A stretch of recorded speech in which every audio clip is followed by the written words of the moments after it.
शेतकरी बंधूंनो नमस्कार. आपण दिशा शाश्वत शेतीची पाहत आहोत. पाठीमागच्या भागामध्ये आपण जवळजवळ 500 ते 550 व्हिडिओ शेती आणि ग्रामीण भागावर आपण बनवलेले आहेत. आपण चांगल्या प्रकारचा त्या ठिकाणी त्याला सपोर्ट दिलेला असल्यामुळे आपला चॅनल हा सर्व लोक पाहत आहेत, महाराष्ट्रातील संपूर्ण लोक पाहत आहेत. आज आपण एक शेतीला वरदान ठरणारं, मातीला वरदान ठरणारं आणि आपली भूमाता माती जिवंत करण्यासाठी ज्या काही गोष्टी कराव्या लागतात, त्याच्यासाठी जे प्रयत्न करावे लागतात त्या संदर्भात आपण थोडीशी चर्चा करणार आहोत. म्हणजेच पद्मश्री सुभाष पाळेकर सर यांनी जे जीवामृत शेतीला मातीला कसं वरदान आहे हे सांगितलेलं आहे. याच्यापासून खत मिळत नाही, परंतु जे जीवाणू, रासायनिक खतं आणि कीटकनाशकं यांच्यामुळे आपल्या जमिनीतले नष्ट झालेले आहेत, ते जीवाणू पुन्हा आपल्या मातीमध्ये तयार होण्यासाठी आणि पिकांना मातीतले घटक मिळवून देण्यासाठी किती महत्त्वाचे असतात, त्यासाठी जीवामृत कशा प्रकारे बनवायचं हे डॉक्टर पद्मश्री सुभाषजी पाळेकर सर यांनी सांगितलेलं आहे. त्याप्रमाणे आपण आज जीवामृत या ठिकाणी बनवणार आहोत. ऊसाचं पीक आहे आणि या ऊसाच्या पिकाची मशागत संपूर्ण झालेली आहे, तणनियंत्रण पूर्णपणे झालेलं आहे आणि आता मशागत झाल्यानंतर पहिलं पाणी दिलेलं आहे. दुसरं पाणी देत असताना आपण त्याच्यामध्ये जीवामृत सोडणार आहोत. तर काय आहे जीवामृत? जीवांसाठी तयार केलेलं अमृत, की जेणेकरून जीवाणूंची संख्या ही मोठ्या प्रमाणात आपल्या मातीमध्ये आपल्याला वाढवायची आहे. कोणत्या गोष्टी लागतात त्याच्यामध्ये, की ज्या आपण सहज उपलब्ध करू शकतो. थोडीशी तकलीफ आहे, नक्की आहे, कारण त्याची वाहतूक शेतापर्यंत करणे, गाईचं गोमूत्र, देशी गाईचं शेण, देशी गाईचं गोमूत्र ब्रह्ममुहूर्तावर काढलेलं निघालेलं हे आपल्याला जमा करायचं असतं. आणि येथे आपण कंटाळा करतो, कारण रासायनिक खताची एखादी गोण जर आणायची म्हटलं तरी आपण पटकन पैसे खिशातून घेतो आणि लगेच गोण आणतो, लगेच गोण टाकून देतो. रासायनिक खत टाकण्याबद्दल काही नाही, परंतु रासायनिक खत टाकल्यानंतर त्याच्यातले घटक मिळवून देण्याचं काम कोण करतं? तर ते जीवाणू करतात. आणि त्या जीवाणूंना काय खायला लागतं? तर सेंद्रिय कर्ब, कुजलेले पदार्थ आपल्या जमिनीमध्ये मातीमध्ये असणं गरजेचं असतं. म्हणून आपण आता जीवामृत हे कशा प्रकारे बनवायचं, त्याच्यासाठी कोणत्या गोष्टी लागत आहेत या पहिल्यांदा आपण लक्षात घेऊ. तर याच्यामध्ये पहिलं जर काय लागत असेल तर जीवाणूयुक्त माती लागते. जीवाणूयुक्त माती म्हणजे काय, की ज्या ठिकाणी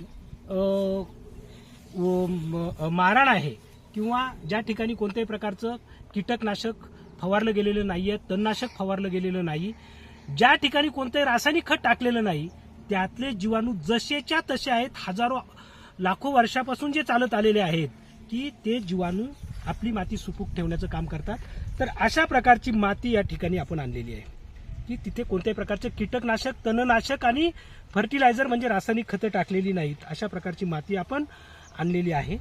आणि ही माती जी आहे, ही माती आपण जर त्या टँकमध्ये टाकली, 100 लिटरचे टँक आहे ते, प्रत्येकामध्ये आपल्याला किती टाकायचं हे आपण पाहणार आहोत. तर अशा प्रकारची माती आपण या ठिकाणी आणलेली आहे. काय काय टाकायचं आपल्याला, कशा प्रकारे टाकायचं, आपण देणार कसं आहोत?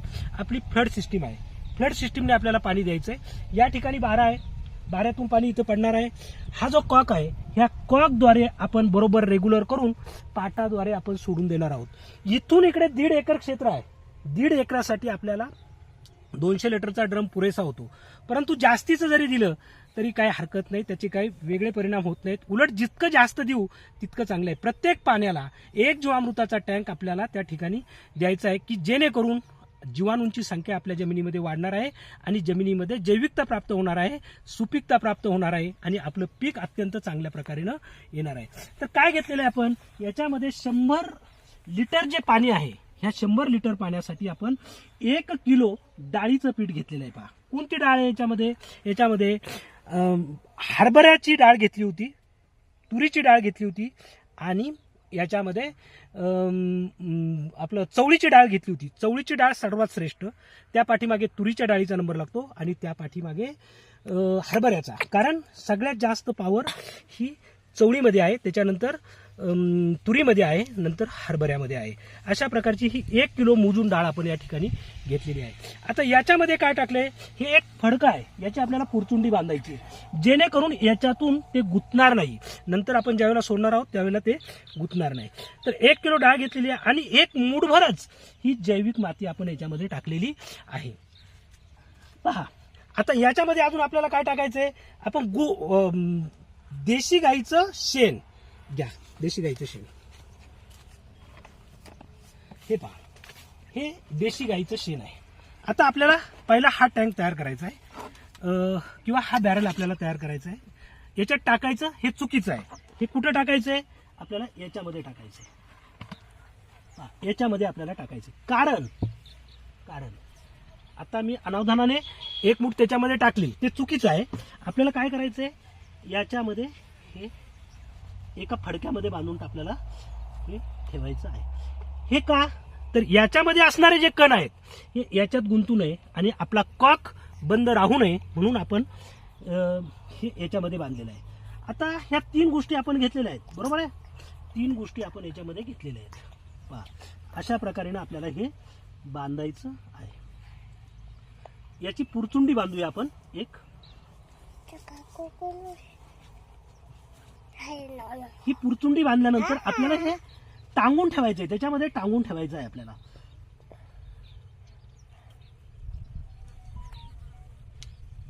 हे पहा, एक म्हणतात होईल त्रास पण गुण हमखास. आपल्याला आपल्या जमिनीमध्ये सलग 3 वर्ष जर हे केलं तर आपल्याला कोणत्याही प्रकारचं रासायनिक खत नंतर टाकण्याची गरज नाही. ही अशी पुरचुंडी बांधलेली आहे आणि हे आपण अशी ठेवलेली आहे, सोडून दिली. पहा, शेण टाकलं, याच्यामध्ये डाळीचं पीठ टाकलं आणि याच्यामध्ये जैविक माती आपण याच्यामध्ये टाकलेली आहे. पहा, हे तरंगून राहिलेलं आहे, बरोबर आहे. याचे अंश सगळे याच्यामध्ये उतरणार आहे. गाईचं जे शेण आहे, देशी गाईचं शेण, 1 ग्रॅम मध्ये कोट्यावधी जीवाणू आहेत आणि हे जीवाणू अजून शास्त्रज्ञांना सुद्धा सापडलेले नाहीत. इतके जीवाणू देशी गाईच्या शेणामध्ये आहेत आणि म्हणून आपण देशी गाईचं शेण घेतलेलं आहे. आता दुसरं काय टाकायचं आहे आपल्याला, याच्यामध्ये 5 लिटर गोमूत्र टाकायचे. देशी गाईचं सकाळचं ब्रह्ममुहूर्तावर घेतलेलं गोमूत्र आपल्याला टाकायचं आहे. पहा, हे बऱ्याच दिवसाचं आहे. पहा,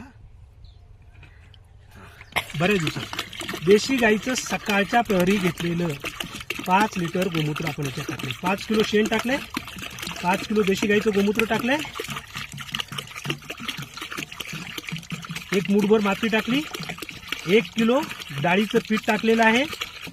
हे पहा, हे आपण घरच्या घरी सगळं तयार करू शकतो. यासाठी आपल्याकडे देशी गाय पाहिजे, अन्यथा शेजारून कुणाकडे देशी गाय असेल त्याच्याकडून आपण गोमूत्र आणलेलं बरं.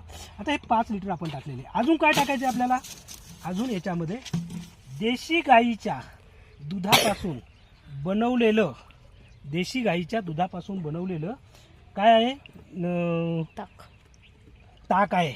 हे ताक आपल्याला टाकायचे. किती टाकायचे, 1 लिटर ताक आपल्याला याच्यामध्ये टाकायचे. 1 लिटर ताक टाकायचे. शेतकऱ्याकडे माप नसतं, जास्त झालं तरी चालेल, त्याच्यात साईड इफेक्ट नाहीत. उलट जास्त टाकलं तर चांगल्या दर्जाचं एक आपल्याला हे तयार होईल. आता आपण याच्यामध्ये 1 किलो गूळ टाकायचा आहे. तो गूळ कोणता आहे, रासायनिक गूळ नाही. तो गूळ पूर्णपणे काळा गूळ जो असतो त्याच्यामध्ये कोणत्याही प्रकारचे केमिकल घटक नसतात. आपल्याला जीवाणू तयार करायचे, त्याच्यामुळे केमिकल घटक त्याच्यामध्ये नाही आहेत. हे पहा, साधारणतः 1, 2, 3, 4 आणि 5 शेतकऱ्याचा हातावर माप असतो. 200 ग्रॅम एका मोठ्या मुठीमध्ये बसू शकतं. असं 1 किलो काळा गुळ आपण टाकलेला आहे. ह्या सगळ्या वस्तू टाकल्यानंतर आपल्याला 4 दिवसानंतर याचं जीवामृत तयार होणार आहे. मग आपण काय करायचं, सकाळी आणि संध्याकाळी येऊन फक्त हे डवळायचं आहे. आता पहा, हे डवळायचे. सध्या ऑक्टोबर महिना संपलाय, नोव्हेंबर महिना संपलाय, डिसेंबर महिना आहे. ही पुरचुंडी अशीच राहणार आहे. हे पहा अशीच राहणार आहे, हवा जायला जागा राहणार आहे. याच्यामध्ये ऊन येऊ नये आपण शक्यतो झाडाखाली घेतलंय, पण झाडाखाली सुद्धा हे नाहीये, ही एअरवॉल असलेली झाकण त्याच्यावर ठेवलेली आहे आणि एक बारदन याच्यावर ठेवायचे. बारदन सकाळी आणि संध्याकाळी आपल्याला ढवळायचं आहे. बारदनच का घेतलं? बारदन तापत नाही. जर तापलं तर त्याची आतमध्ये क्वालिटी किंवा जीवाणूंची संख्या कमी राहील, म्हणून आपण अशा प्रकारे हे घेतलेलं आहे. आता एक लक्षात ठेवायचं, याच्यामध्ये कंटिन्युटी पाहिजे, याच्यात सातत्य पाहिजे. आपण आत्ता सोडलेला जो ड्रम आहे तो ड्रम परत ज्यावेळेला आपलं पाणी बंद होईल त्यावेळेला आपल्याला ज्यावेळेला पाणी द्यायचं आहे 4 दिवस म्हणजे 24-96 साधारणतः 100 तासामध्ये हे चांगल्या प्रकारे तयार होतं आणि याचा उपयोग आपल्या जमिनीमध्ये होणार आहे. अशा प्रकारेनं आपण प्रत्येक शेतकऱ्याने जीवामृताचा वापर जर केला तर जी भूमाता आपली निष्प्राण झालेली आहे तिच्यामध्ये जीवाणूंची संख्या वाढेल, जीवाणू खाली भरपूर असणाऱ्या कर्बावर जगणार आहेत आणि आपल्या मातीतले जे घटक आहेत, जे 16 मायक्रोन्यूट्रिएंट्स आहेत, ते 16 मायक्रोन्यूट्रिएंट्स मिळून देण्याचं काम पिकाला ते करणार आहेत. जमीन भुसभुशीत ठेवण्याचं काम करणार आहे. हवेतला नायट्रोजन मोठ्या प्रमाणामध्ये आपल्या मातीमध्ये राहणार आहे आणि पिकाची जोमदार वाढ होणार आहे, क्वालिटी चांगली राहणार आहे. तर आपण पाहत राहा दिशा शाश्वत शेतीची. धन्यवाद, नमस्कार.